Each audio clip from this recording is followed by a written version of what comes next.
In the realm of Chinese e-commerce, there's a rising star that's capturing attention: Temu and its parent company Pinduoduo, PDD. While their growth has been impressive, their financial workings remain shrouded in mystery. Despite this, PDD's remarkable expansion has earned it praise from Wall Street. Hope Allen, a popular YouTuber, found herself intrigued yet uncertain about the surge of Temu packages flooding the market. Temu's aggressive shop like a billionaire campaign flooded the internet, drawing in curious consumers like Allen. She delved into the phenomenon by purchasing undeliverable parcels, uncovering a plethora of products ranging from cheap clothes to questionable designer imitations, all sourced from China by PDD Holdings, the enigmatic parent company of Temu. With Temu, PDD aims to revolutionize global shopping habits, presenting itself as a faster, leaner, and more affordable alternative to giants like Amazon. In less than 2 years, Temu has expanded to 49 countries, employing blanket advertising to entice consumers to its app. By leveraging algorithms and AI, Temu offers a personalized shopping experience, with products shipped directly from Chinese factories to ensure low prices. Despite its success, many questions remain unanswered about PDD's operations and finances. Nevertheless, the allure of Temu's promise continues to grow, with its sister app Pinduoduo already dominating the Chinese market. As Temu and PDD navigate the complexities of global e-commerce, their enigmatic rise serves as a testament to the evolving landscape of online shopping. While their secrets may remain hidden for now, the impact of their disruptive presence is undeniable. Be sure to give this video a like if you are enjoying the content.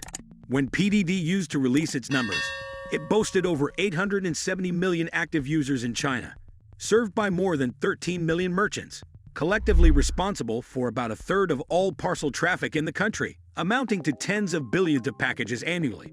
In just 9 years, PDD has emerged as a formidable contender to Alibaba, the world's largest e-commerce platform, both in terms of retail presence and stock market value.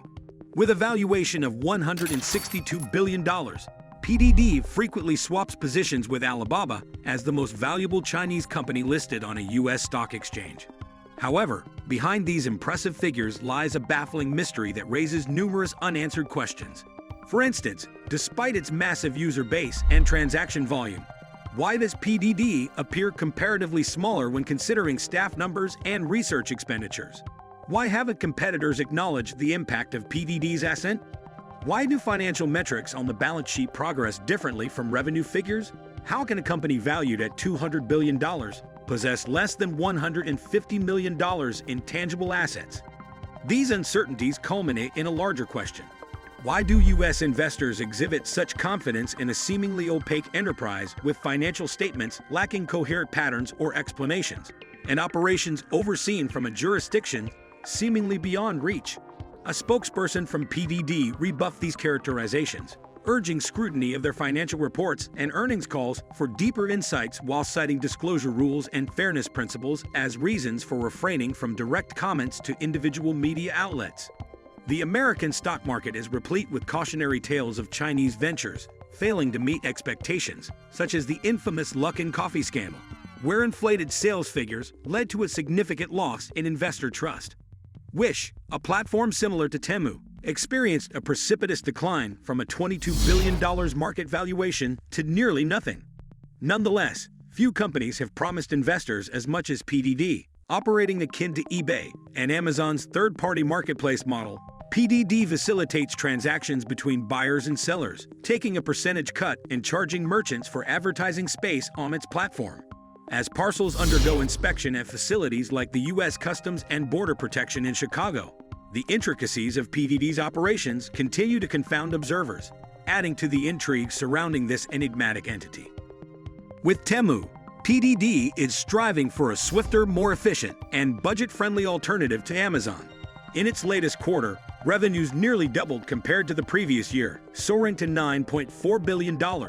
Prompting Alibaba's Jack Ma to call for change and reform within his own company in response. Despite funneling significant funds into Temu's expansion, PDD managed to report $2.5 billion in cash flow. This achievement is noteworthy considering its lean workforce, which defies conventional wisdom about e-commerce logistics. With just 12,992 employees, PDD stands in stark contrast to Alibaba's massive staff of 1.5 million and Amazon's workforce. PDD's physical presence is also minimal, unlike the extensive warehouse networks of competitors like Amazon and Alibaba, which were traditionally viewed as a competitive edge for ensuring fast and reliable service. While Alibaba invests $5 billion annually in property and equipment, maintaining over 1,100 warehouses, PDD's hard assets amount to a mere $146 million, primarily consisting of office equipment and IT infrastructure. Until 2021, PDD didn't disclose any warehouse leases, only revealing expansion into online grocery services, serving over 300 major Chinese cities. The specifics of these warehouses remain undisclosed, much like PDD's outsourced logistics, server facilities, and customer service call centers. Internally, PDD operates with secrecy, with staff using pseudonyms and limited interaction between teams.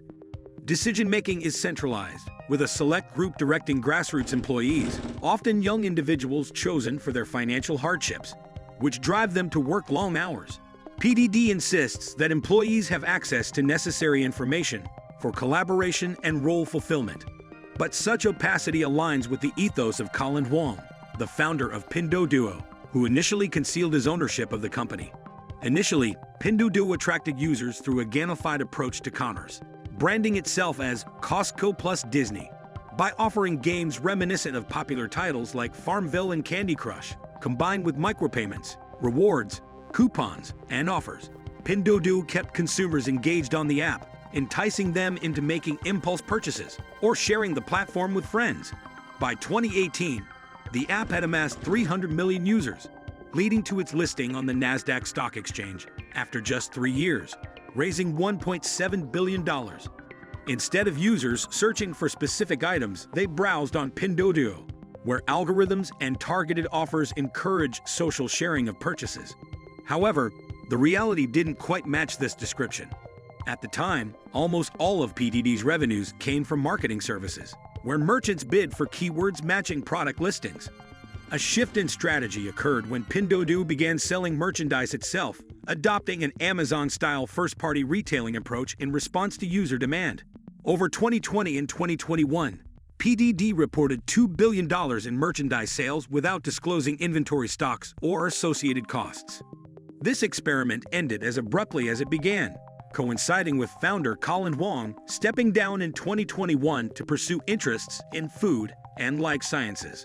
Under new co-chief executives Chen and Zhao, PDD finally achieved profitability, reporting earnings of $380 million in the second quarter of 2021 after years of losses. Despite this milestone, the focus shifted to social responsibility initiatives, with plans to allocate the first $1.5 billion in profits to an ambiguous agricultural initiative. However, details on how the funds were utilized remain unclear, as PDD has not disclosed specifics in its financial statements, despite continued profitability. Pinduoduo's research and development spending amounted to $1.5 billion, a modest increase compared to previous years and more aligned with eBay's expenditure than Alibaba's substantial $8 billion annual investment in product development. During a 2022 earnings call, CEO Chen provided vague insights into the company's agricultural initiative, mentioning collaborations with top agronomic universities and research institutions on early-stage projects. One of the greatest mysteries surrounding Pinduoduo is the true scale of its operations. Gross merchandise value, GMV, is a key metric for many e-commerce platforms, offering a comprehensive view of their sales ecosystem. While Pinduoduo used to disclose its GMV, it ceased doing so in recent years, making it challenging to assess the platform's size accurately. Analysts estimate Pinduoduo's total GMV for 2021 to range from $500 billion to $700 billion, with a consensus of around $550 billion. This puts Pinduoduo's ecosystem on par with Amazon's total GMV for the same period. However, discrepancies arise when comparing income statement and balance sheet metrics, indicating a potential disparity in the reported figures. Transaction fee revenues, for example, grew at a much faster rate than marketing services, suggesting an improbable level of activity within Pinduoduo's ecosystem. This discrepancy could indicate that Pinduoduo charges its merchants higher fees. During the 2022 earnings call, Chen attributed earnings growth to increased user engagement and dismissed fluctuations in metrics between quarters as common occurrences. Pinduoduo expanded its transaction services offerings, although specifics were not disclosed. Analysts speculate that transaction services revenue includes income from groceries and Temu, which operate differently from Pinduoduo's main platform. Meanwhile, liabilities detailed on Pinduoduo's balance sheet indicate a slower growth rate for GMV, suggesting estimates for 2023 GMV ranging from $400 billion to $500 billion. Regardless of the exact figures, Pinduoduo's remarkable rise is poised to impact its main competitors, as there are limits to the number of online shoppers available. The impact of Pinduoduo, PDD, and Temu is elusive when examining their numbers. Despite their rise in the online flea market realm, Alibaba's Taobao has reported positive indicators, with improving take rates and growing merchant numbers, suggesting little threat from Pinduoduo. Alibaba's executives have notably refrained from mentioning their emerging rival on earnings calls. Similarly, eBay, Five Below, Amazon, and Etsy have not indicated any significant impact on their businesses from Temu. If Pinduoduo's reported numbers are accurate, it suggests a highly successful business model orchestrated by a savvy executive team overseeing a workforce using pseudonyms. That's a wrap on today's video. Thank you for joining us on this journey through the rise of Pinduoduo and Temu, delving into their profits and secrets. If you found this video insightful, don't forget to like, share, and subscribe for more content.